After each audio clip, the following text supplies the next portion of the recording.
Welcome back to the Quantum Couch. I am your host, Dr. Ina Conboy. What if healing wasn't just about the body or even the mind, but about the soul itself? That's the vision behind soul-focused healing, a practice that sees our struggles as signals from deeper layers of who we are. Instead of treating the surface, it works with subtle energies of the soul to release the blocks, dissolve old patterns, and open the way for greater clarity, health, and alignment. People often turn to soul-focused healing when they feel stuck, emotionally, physically, or spiritually. Sessions may include visualization, energy work, and gentle guidance, but at the heart of it, the process is about reconnecting with the wisdom within. Many describe feeling lighter, freer, and more authentically themselves afterwards. Scientifically, this is still a frontier. Soul-focused healing hasn't been studied in clinical trials, and the idea of soul is debatable, to say the least. However, it belongs to the broader world of energy medicine and energy psychology, where emerging research hints at benefits for stress, anxiety, and overall well-being. To take us deeper into this fascinating work, I'm joined today by Dr. Iris Tian, who specializes in soul-focused healing. She'll help us understand what it really is, how it's practiced, and why so many people describe it as transformative journey back to themselves. Dr. Iris Tian is a double board certified physical medicine and rehabilitation, which is PM&R, and lifestyle medicine physician with a concierge-style practice, Luminé Wellness, located in Sandy Springs, Georgia.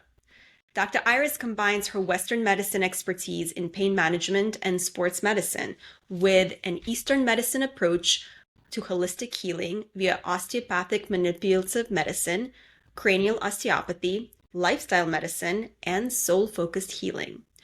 Her focus is to help women in all stages of life stay active and pain-free so they can live vibrant lives of purpose.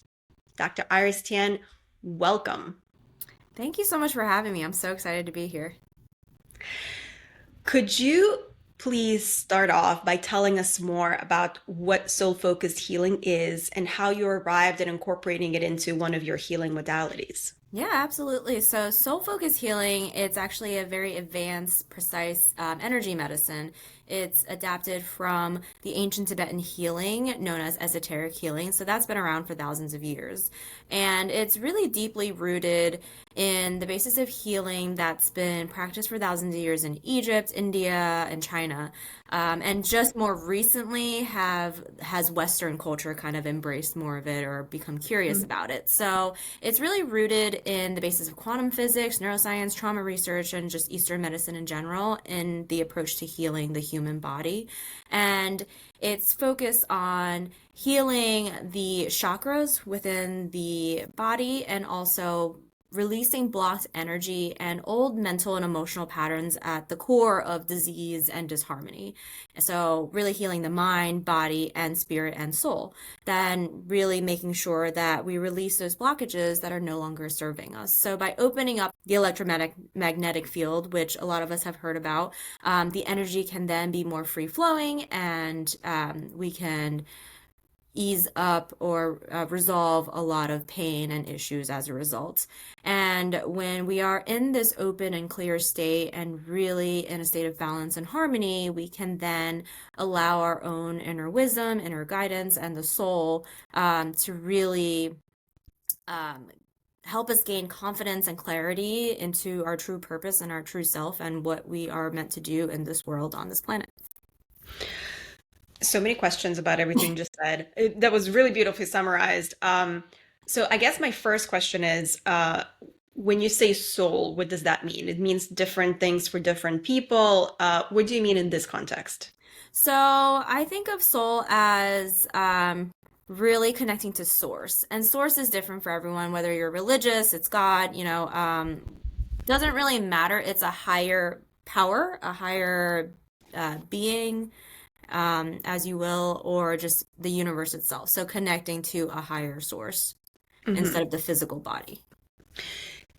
And then when you said that this type of healing is rooted in a lot of different ancient modalities from Egypt, from Mhm. Tibet. What do you mean by that? What aspects of it are similar? I mean, I probably will need another podcast to go into the history of all of those, which was not possible. But when you say this, what does that mean? Well, with soul focused healing, it's a lot more focused on the chakra system. But I'm Chinese, so that's my background. But in Chinese medicine, we focus more on qi, which is energy, right? The life, the vitality. So in some ways, it's these different, even from different countries, it's all focused on that general sense of the overall energy field Mhm. itself. So, with working on the chakras, it's balancing that we have seven base chakras and then we have the higher soul kind of other chakras. But really balancing all of that, starting from the base, the root, and then up into the crown. And that really helps to resolve a lot of like old traumas, whether that's emotional, physical, or generational traumas that are kind of holding us back. And we're repeating certain patterns throughout our lives. For those of us who don't understand or don't know what chakras is, can you walk us through what that means and what do each chakra represent and how does work on them even help? Yeah, so with soul focus healing, what I loved about it, especially being a medical doctor, was that each chakra is related to a certain system in the body. So I like to start with the solar plexus because that's a lot of us have digestive issues depending on what we eat, right? So the solar plexus is really the digestive system. So stomach, pancreas, esophagus, liver, everything in the bowel, and Mhm. the abdomen. So we can actually treat into each organ themselves, and each organ has a chakra. So, chakra is kind of like the energetic body of that organ or that system. And so, there is a chakra, the solar plexus, right? Then you have a solar plexus minor, when you can dive a lot of it, like a lot deeper into it, but it's Mhm. just different governing bodies of each part of our, like whether in this case, the digestive system, each part of the body. And what are the other chakras that we have? So we have the root chakra, which is really the base, and it's really for in my experience, it's really healing the generational trauma of where we came from, the root, our Mhm. culture, our background, whatever that is. And a lot of women, especially, have issues there, their identity, basically. And then you have the sacral chakra, which a lot of women also have issues with. The sacral chakra is actually connected to the throat chakra. So the ability to kind of speak your mind and be able to feel comfortable in that and feel confident in that. And then the sacrum is, pelvis, sacrum, and as a doctor of osteopathy, I treat a lot into the pelvis and sacrum with osteopathic work, which we can dive a little bit more into later. But that's really what I find a lot of women keep our attention, keep a lot of our restrictions, and whether we go through something really stressful, we kind of hold a lot in there, energy wise, and also physically, somatically. Mhm. And then we go into the solar plexus, and which we already talked about, and then the heart chakra. So really, like I think of it as like, are you living? Is your heart fully open? Are you able to be open and embrace those around you, and really live in your passion? And that's what I think of. Everyone kind of has their own way of thinking about it, but that's really what I think. And are you able to receive love and give love? Self-love, that's really important. And then the throat chakra we kind of talked about, a lot of times women have that blocked. And when I say blocked, I mean, so chakras usually spin in a clockwise direction. Um, and it's not something that you physically see, but it depends on the person that's working. So some soul focused practitioners do actually visualize and they see a color. For me, sometimes I see colors, but it's really more of the feel Mhm. because I've developed my palpatory sense from being an osteopathic physician. That's more of what I'm basing it on. And you can actually feel the movement in the clockwise direction. So when it is blocked, sometimes there would just be no movement at all, or just very subtle, or it's spinning counterclockwise, which is the opposite of what we want. So that's usually what I feel for a lot of patients or a lot of clients that come in for soul focus healing. And then you have your third eye. It's the connection of your soul and be able to recognize and see past kind of what's going on at present and see the bigger picture. And then the crown chakra is the relation to source energy, universe, and everything. And you mentioned that there's also chakras within the soul as well, in addition to the physical chakras. I read somewhere that there are five chakras in the soul, or am I mistaken about this? Or did I just read a wrong source? There's I think there's debate on the exact like higher sources, but generally there are five kind of like higher up. But most of us, being humans on Earth, really focus more on like the seven chakras to be in balance so that we can prevent and also resolve and disease and discomfort and all of that. Got it. Yeah. You also mentioned that quantum physics is possibly at play in here as Mhm. well. How do you see it as such? So everything has a vibration. Um, so a living being, but also its own, a stationary object. There's also a vibration there. So, and every object, every human, every animal has its own electromagnetic field that it gives off. And so it's the energy field that I was talking about Hmm. within our bodies. And so how wide that goes or how closed off we are can affect how we're feeling on a day-to-day basis. And that's where I kind of bring that back into treating patients. Hmm. So, say for example, a patient comes to you and says, I have been having a lot of pain in my lower back. It's been going on for years. Can you kind of walk us through how you evaluate and how you treat the patient using all of the modalities that you have under your Yeah, discretion? absolutely. Yeah, so to talk about that, we'll have to kind of go back to my journey into medicine, I guess. So when I was applying for medical school, I only knew of being an MD. And then I started looking into, and there was actually a medical school. I grew up in South Jersey, and there was a medical school, UMDNJ at the time.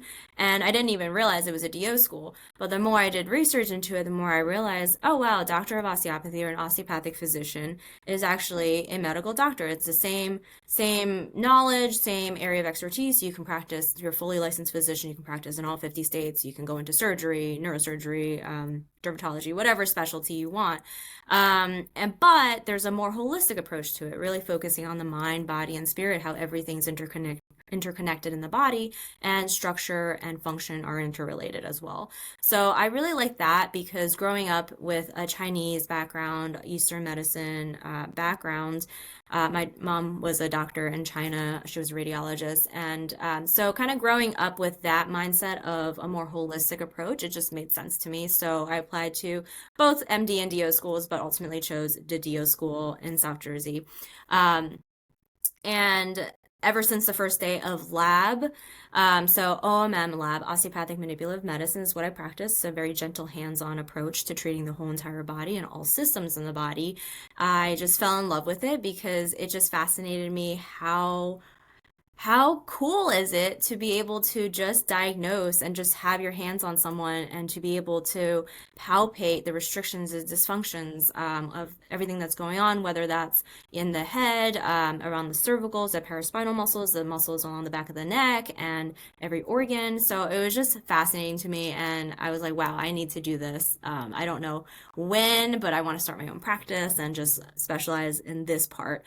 And then I had a mentor that actually practiced osteopathic medicine and also he specialized in physical medicine and rehab PM&R, which is what I ended up doing my residency in at Mount Sinai in New York.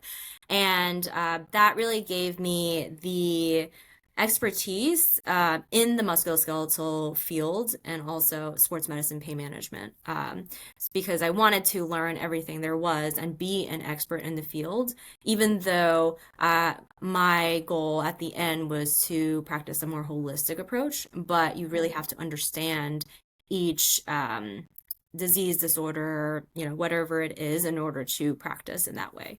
So that's what kind of drew me towards osteopathic medicine and PM&R as a field. And then obviously everything's interrelated. So lifestyle medicine is really important, and that's nutrition, exercise, restorative sleep, reducing stress, and really making sure your social factors are there, your support system.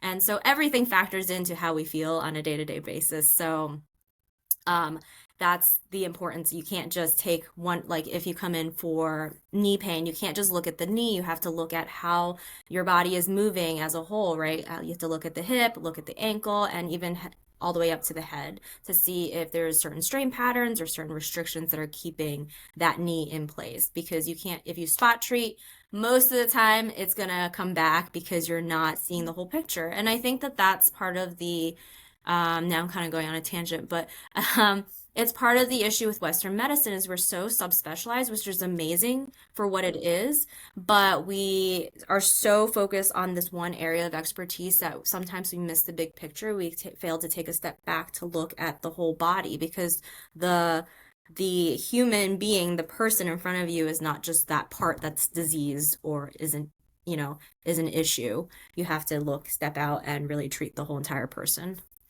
Yeah, Um, I actually 100% agree with you. I think that even now, with lesser time that a lot of physicians have, this spot treatment is even more prevalent than it has ever been. And I have so many patients who come to me because I'm in private practice. I have the time to spend talking with them, and they tell me that I've been having this issue, and everyone is telling me different things, and no one can really see the bigger problem of what's going on. These are all connected. I know they're connected, but I just don't know how, and no one yeah. is figuring it out.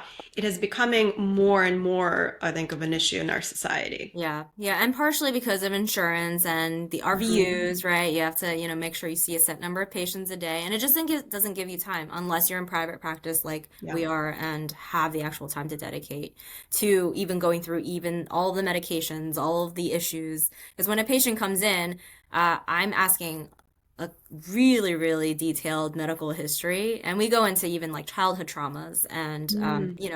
things that they a lot of times are like, oh, I didn't mention it because that was like I fell when I was younger. I fell on my head or I hit this, and like I'm fine now. But like all of that, our bodies really do. Our fascia, our connective tissue, hold on to memory, and there's strain patterns that you can even really appreciate and feel and palpate, but also the patient can feel in themselves, whether that's pain or other symptoms that they're feeling.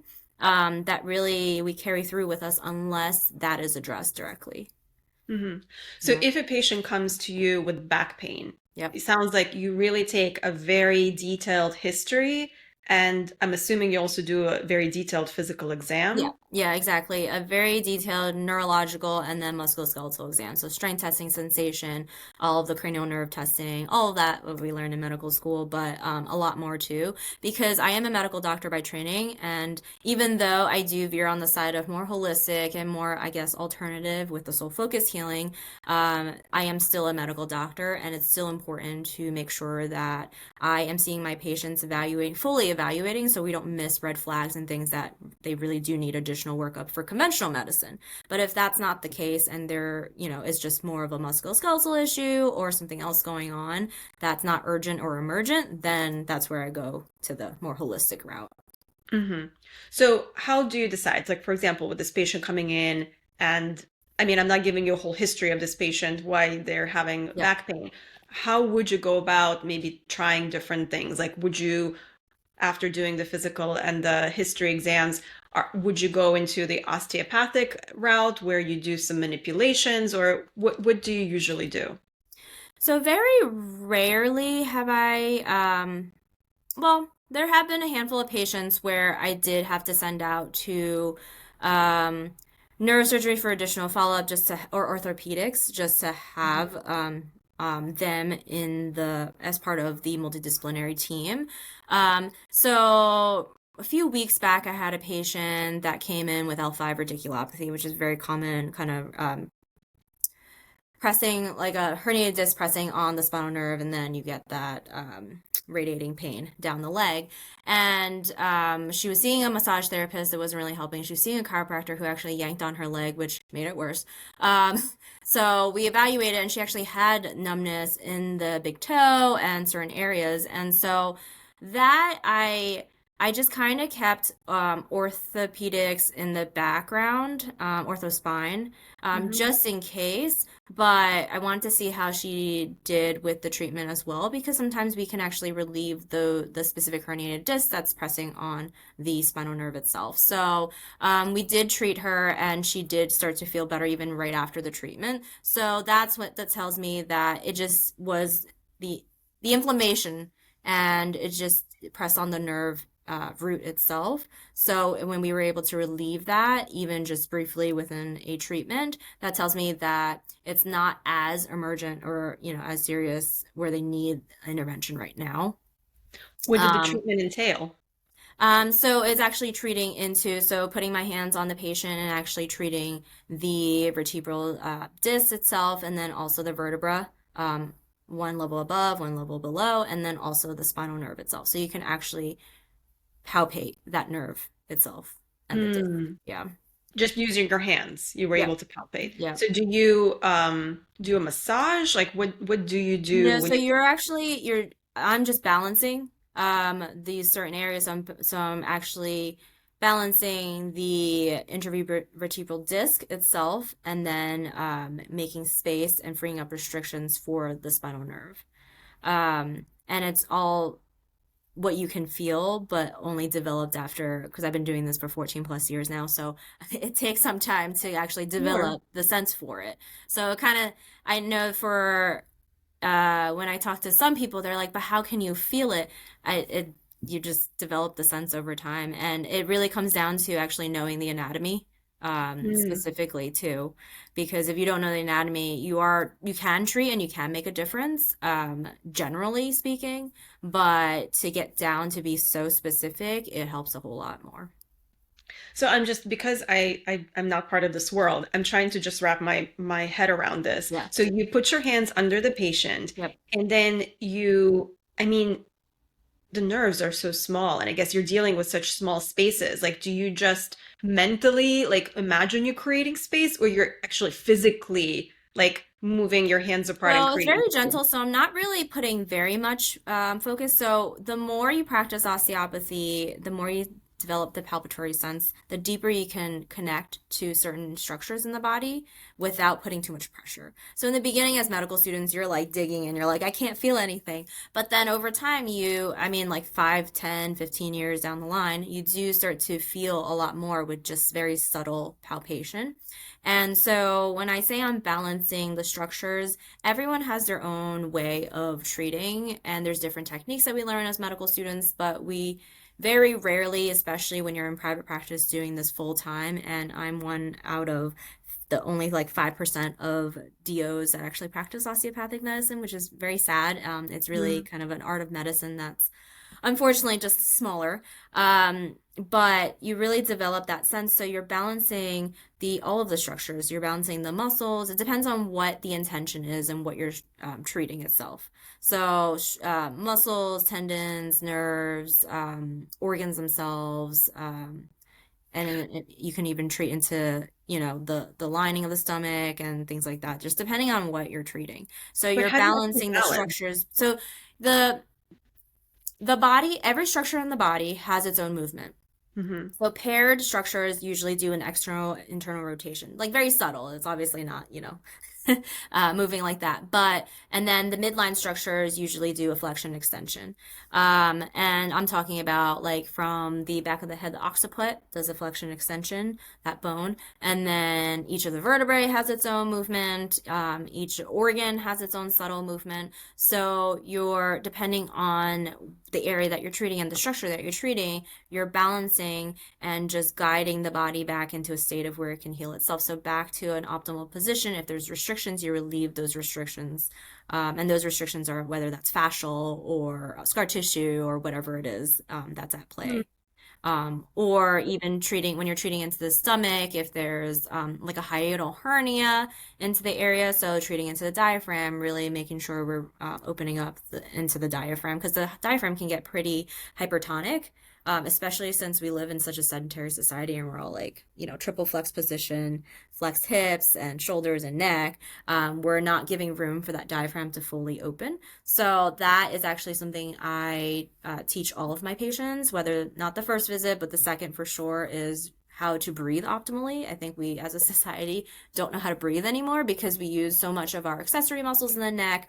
We have shallow breaths. We're not able to fully open up the lung and fully breathe deep into the lower lung base. And that actually is when we are actually breathing optimally, it prevents a lot of issues and Hmm. actually helps our bodies maintain a state of balance. So if you fall or trip on a curb or something, you're able to fully recover. Versus if you're already kind of in a state of dysfunction, like there's a lot going on, and there's a lot of restrictions, your body's not able to adapt as well and be as resilient. So would it be correct to say that you help with aligning the body? So if something is misaligned or something is too in the flexed position or extended position, you try to kind of bring it back to a neutral point? You could think of it that way, if that makes sense to you. I try to avoid alignment, because a lot of body workers use it, and I'm Hmm. not simply just putting things back where we think it should be, because everyone's anatomy is so different, right? One's neutral, like your neutral position, especially posture, is different than mine. It just depends Sure. on how our bodies are. So I'm not forcing anything. I am more moving certain structures back into your neutral, Hmm. and then making sure that that structure itself is balanced in relation to the rest.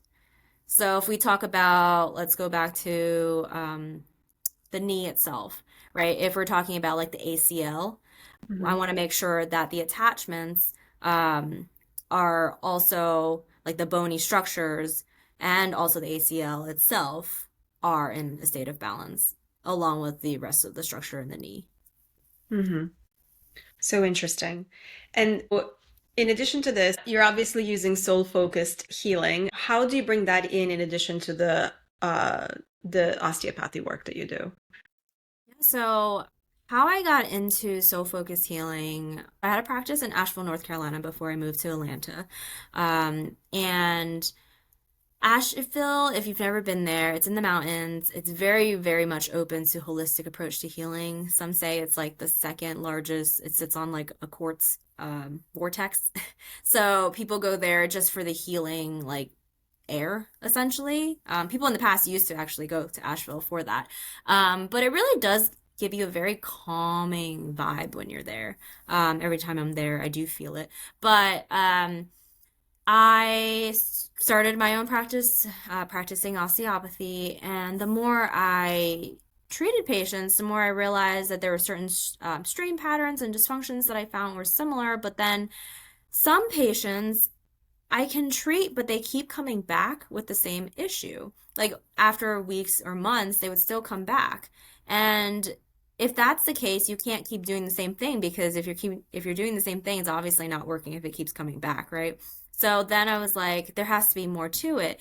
And then I started realizing when I was treating patients, I followed my intuition of where I'm supposed to treat next, or the body itself actually tells me, and based on what I'm feeling with my hands. So I'll actually feel it in my hands, certain strain patterns, like tugging towards one specific area. Like if I'm on the trapezius muscle, a lot of people's are tight, but if I'm like along that shoulder area, I would actually feel a strain pattern to the right hip or the sacrum itself, the tailbone, or somewhere else in the body. And then I would start treating that area, and then that started to open up, and it actually helped the upper body. So as I developed my own way of treating with osteopathic medicine, I did start to realize there's more to it. There's a piece of intuition that a lot of my mentors, because when I was a medical student, I was always in awe of like, how do you just look at someone and just know?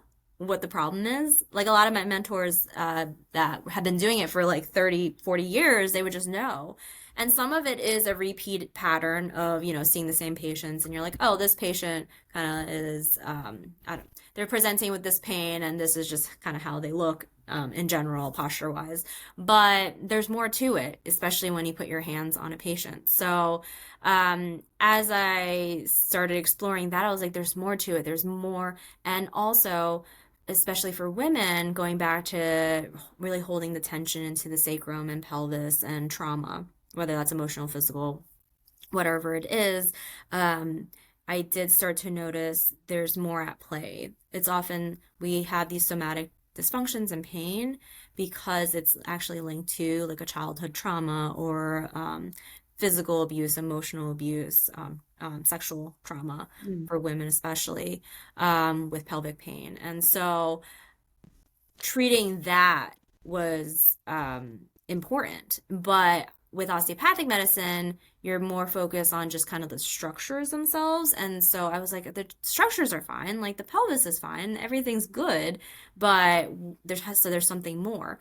And so around that time, I discovered soul focus healing because Robin Pickler, she's a psychologist that also discovered soul focus healing years back, and she was actually in Asheville area, and so I was connected to her through an acquaintance, and I actually went to a session with her, and she practiced soul focus healing, and so we went through, because she has a psychology background, we actually went through like childhood trauma and really putting yourself healing your inner child Mm. and putting yourself in that space. And we actually went through, she kind of uses her psychological, like her methods with the soul focus piece. But that really helped me. Like, I was like, during the treatment, we went through like putting yourself in, going back to a certain situation where you actually see your inner child as whatever age it is, and you being there and really giving um, yourself like love and support that maybe you didn't have at that time. And while she was doing this and directing me, she was also treating the chakras and energy bodies. And I just started like, at some point, I felt a release and I just started bawling. Like I was like crying like uncontrollably. It was very bizarre. But it definitely helped heal some of my just like childhood trauma. And it's not even I like trauma doesn't have to be this big to do, it doesn't have to be a major trauma, but it could just be like emotional things that you've been through or being not supported by a parent or um, not being understood, whatever it is. But it Mhm. really helped heal me. So I was like, wow, this is amazing. And then she started And she uh, did this through visualization, like in addition we to did the yeah, we energy. did the visualization, which as a psychologist that she was already doing, but then also the soul focus piece of treating into the sacrum, into the root chakra, um, and it's all hands off. Like the soul focus healing is hands off.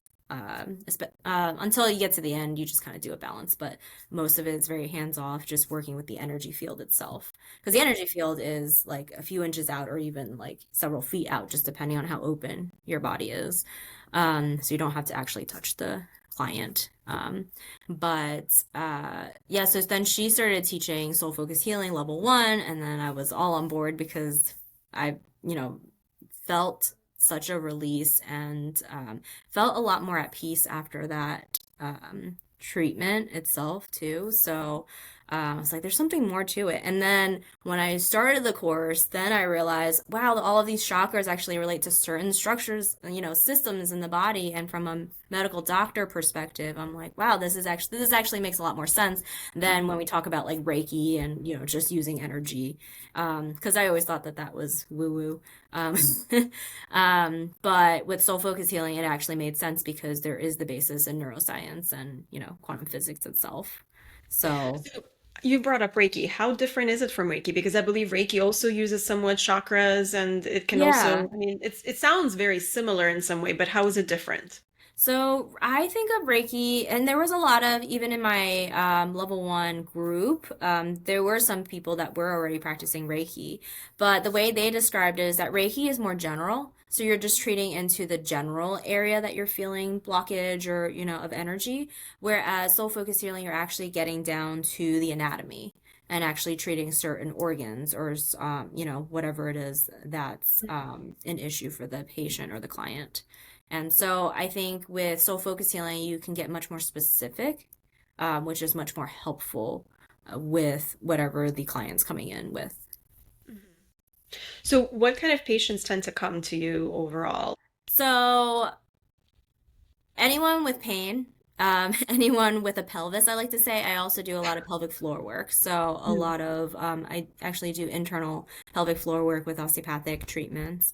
But I specialize in women's health. So pregnant women, because they can't take a lot of medications, but they're 90% or more women by the third trimester, especially at the end, you kind of have some kind of pain, like low back pain, SI joint pain, whatever it is, pubic Mhm. pain, round ligament pain. So, treating that population is really rewarding because they can actually get relief. And I've always disliked the fact that I would hear some OBGYNs say, "Oh, pain is normal."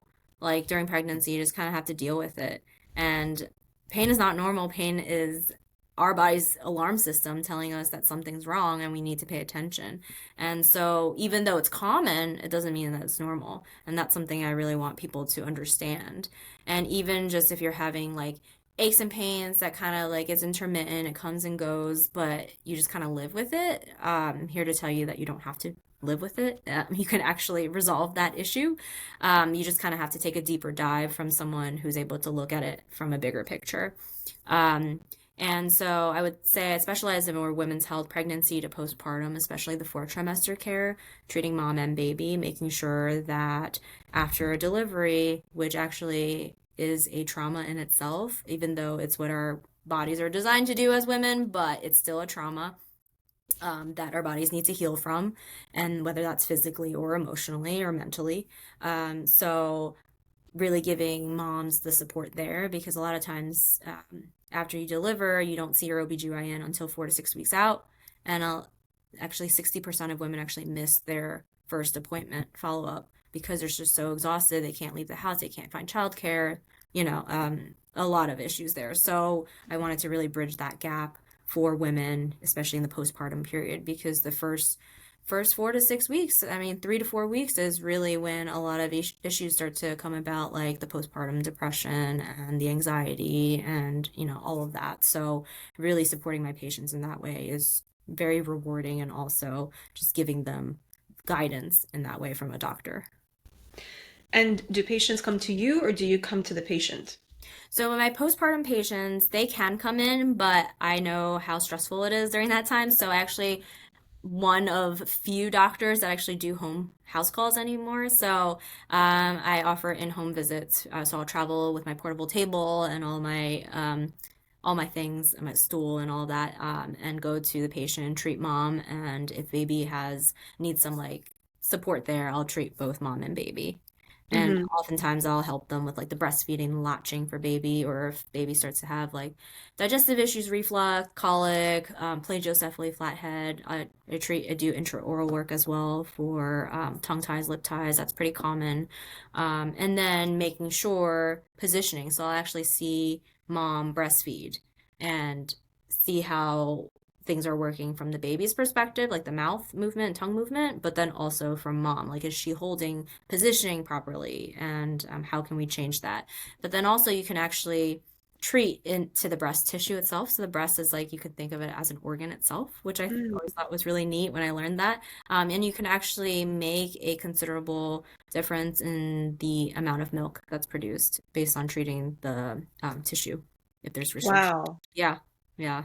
that is incredible. Especially if And a mom has had mastitis before. mhm, Yeah. are you able to treat mastitis before it gets too bad? You can release some of the like the clogged ducts and Mhm. the restrictions in that area, and I would say it's pretty successful if you catch it early enough. But obviously, once it gets to that point, you do need treatment, medical, yeah, intervention there, but antibiotics. But otherwise, yeah, you can prevent a lot of issues. For those who are listening who don't know the difference, and frankly, I may not know the full difference either, but some of the work you describe may sound similar to a chiropractor doctor, but sounds like it is also very different. What are the differences for all of us who do not understand the differences? Yeah, so I would say half the time when I am explaining what I do, people tend to ask like, "Oh, so how are you different than a chiropractor?" Or, or even a Mhm. physical therapist, because physical medicine and rehab sounds like that too. But so the main difference, first and foremost, is I'm a medical doctor by training. I go through medical school. It's very different than chiropractic school, even though chiropractors do call it medical school as well, but it's very different curriculum. Um, and as a medical doctor, I'm able to actually prescribe medications and, go into whatever specialty we want, surgical fields or dermatology. And so, first and foremost, as a DO, I'm a medical doctor. But also, we're not just treating the spine itself. So chiropractors tend to focus just on the spine, and they think that everything is stemming from, the spine. But not everything. I mean, nerves do come out of there, and the brain and spinal cord obviously innervate the rest of our body. But it's very rarely just one area that's at play that's causing symptoms and pain. So we have to look at the bigger picture. And so I treat into the digestive system, the even cardiovascular system, certain vessels. I'm treating cranially, so into each ventricle where the cerebrospinal fluid goes through, right? All four ventricles. I'm treating the bony structures. I'm treating the sutures between those bones, and especially in the cranium. I'm treating every tendon, ligament, So it really just depends, and then treating into the lymphatic system. So it's really looking at the body as a whole and all of its systems. As DOs, we're able to treat any structure in the body, and so that's, I would say, is another major difference between a DO and a chiropractor.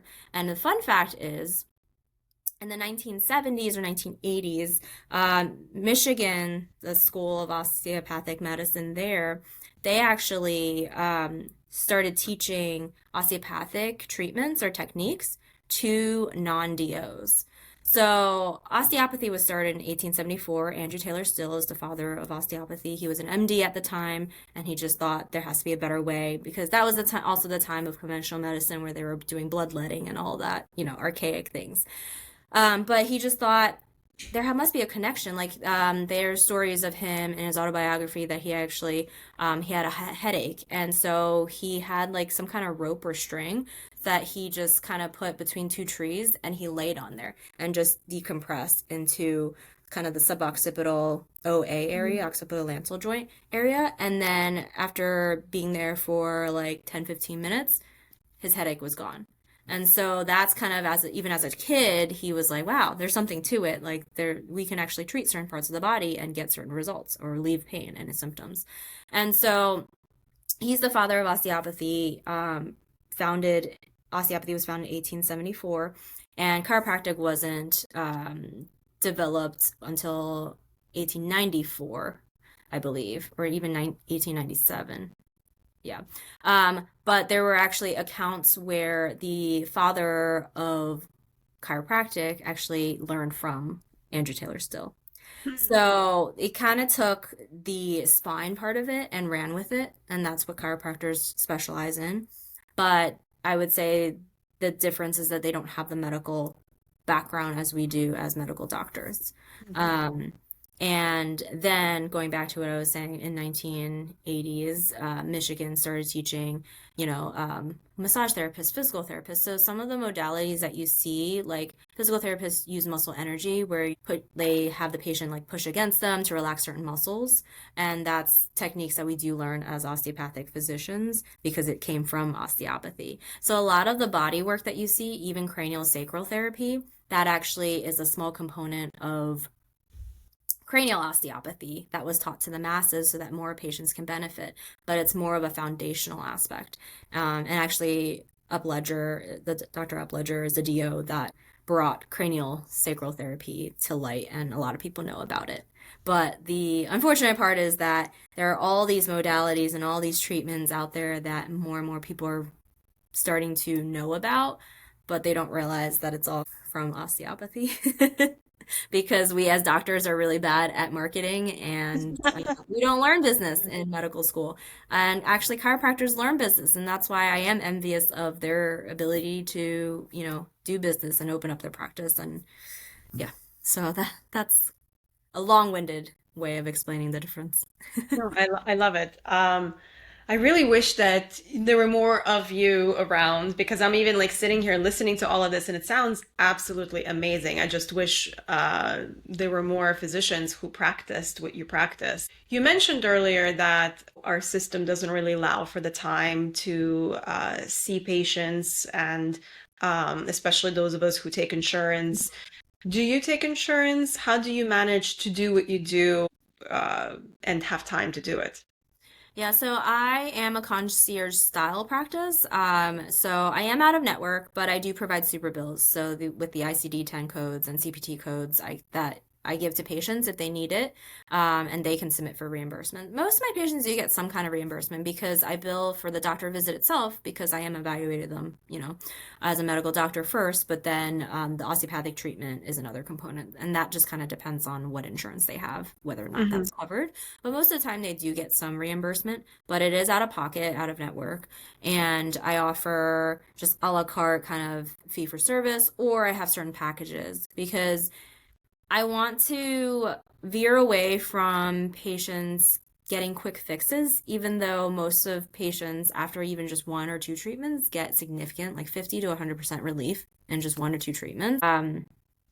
But I want them to realize I can do what it is to guide their body back to a state of where it can heal itself. But if they keep doing what they've been doing, which is what led them here in the first place, it's going to come back eventually, whether that's weeks to months to years later on, right? So my big thing is making sure that my patients really take the time to actually practice self-care and really heal their bodies from the inside out and put in the effort because it's not just it's kind of veering away from the traditional patient doctor relationship because as a doctor we're like do this this is what I recommend, just do it. It really needs a lot more effort from the patient perspective too because they have to do the homework and they have to make sure they're doing their diaphragmatic breathing, make sure they're doing their pelvic floor work, activation, relaxation, make sure they're doing the exercises, stretches, postural corrections, and all of the things that we talk about, just depending on what they need support with, and and then also the maintenance with the osteopathic treatments. So typically, a patient will come in. I'll do a series of three, kind of homed it down to three treatments. So first treatment's very, very specific medical history and physical, and then diagnosing head to toe essentially. And then And I how also long does that take usually? about an hour and a half. Mhm. It's a lot packed in one, and so I have the HRV neurocheck system. It looks at the heart rate variability and a lot more parameters that it's looking at. So it takes about 5 minutes, and it's just looking at the brain waves and the frequencies and basically how your body is responding to stress and if you have the resources to adapt to it. And so that gives me a baseline of how they're doing. Basically, this is put on the wrist, basically looking at the heart rate and Huh. evaluating that way. And it's And then connected to like a computer system of some yeah, kind? yeah, For those of you who are listening and not viewing, I should just put like a major clip that just clips it's on onto the a wrist. wrist. Yeah, it's Yeah. not painful. You don't feel any shocks or anything. But it gives me a baseline of how their nervous system is doing and how their brain is functioning in terms of brain waves, and actually tells you which brain waves are spiked and at play because we don't really want too much of that delta during the day. And is But this more of like the osteopathic type tool or the PM&R tool? neither. Uh, it's more of like as I've started treating patients, I realized that these were just helpful tools, especially Mm. objectively. Like I'm a very scientific based person, so I like to see what is actually happening. Mm. So it's a nice tool for patients just to see, oh wow, like I do need to work on myself and reduce my stress.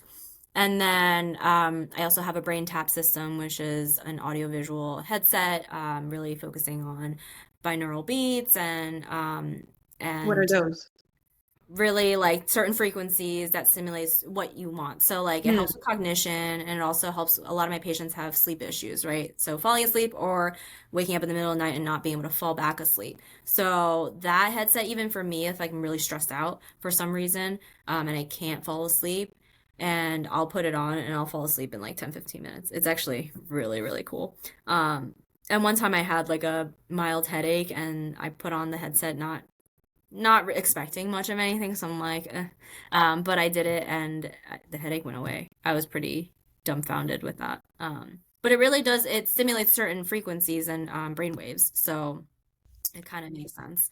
But yeah, so I'll have those tools as well as part of just the wellness modalities and different ways that patients can use at home. So that's my first visit. And then the second visit's a lot more focused on treating head to toe osteopathically. And then the third one is really the brain and body optimization part. So the third treatment, utilizing all of these tools. And by that point, patients are feeling pretty good. Already like pain and symptoms. So the rest is just maintenance, and maintenance is different for every person, depends on the patient. So if someone has chronic issues, like I've actually seen a lot of Ehlers-Danlos patients, Hmm. so hypermobility, connective tissue issues where we know there's no cure for it, unfortunately, but there's a lot at play. It affects every part of the body, essentially.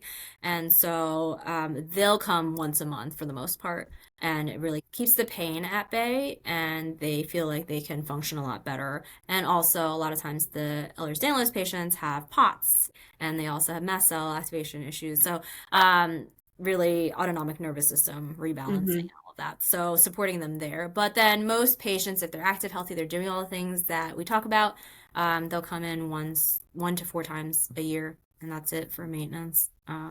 Yeah. That's amazing. Well, Dr. Iris Tian, we're actually coming closer to an end of our episode.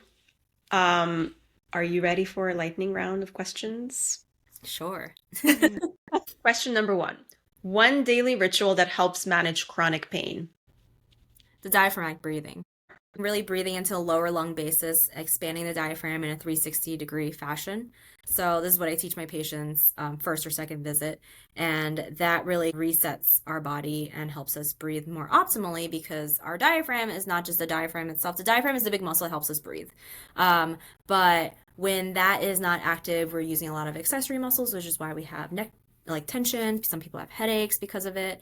And so when we are really breathing deeply, the diaphragm is directly connected, well, indirectly, but as a unit, connected to the pelvic floor, and then also the core abdominal muscles, and then the paraspinal back muscles. So that works as a unit. I call it like the core canister. It's like a can of soda. That's like a unit itself, right? So when you are actually activating and breathing optimally within the diaphragm, it activates all of that and prevents, it activates your core, you get a stronger core, but then it also prevents back issues and pain, which a lot of people, that's one of the most common reasons why, patients come to doctors. Wow. And so is this kind of in a very simplistic language, basically belly breathing versus chest breathing? Yeah, yeah. So diaphragmatic breathing, so breathing into the belly more so. Got it. Yep. Question number two. Is there a chakra that you find to be most imbalanced in women who have fertility issues? I think I know Yeah. the answer based on everything you said, but Yeah. please. Yeah. So sacral chakra for sure, pelvis sacrum area, because that also governs the uterus and ovaries and fallopian tubes and everything. But also the root chakra. Some of us have just generational trauma, which we didn't dive into, just things that we're holding on to, whether that's consciously or subconsciously, that we carry through to our lives. And so that would be the most common. Question number three. What's the most promising area of chronic pain research right now that you know of? Pelvic rehab itself is becoming a bigger thing. I would say that that's definitely a lot of research putting into that now, just because a lot more patients than we think of actually do suffer from a lot of chronic pain issues. Women and men, I'm guessing, in the Men pelvic. and women, yeah. Yeah.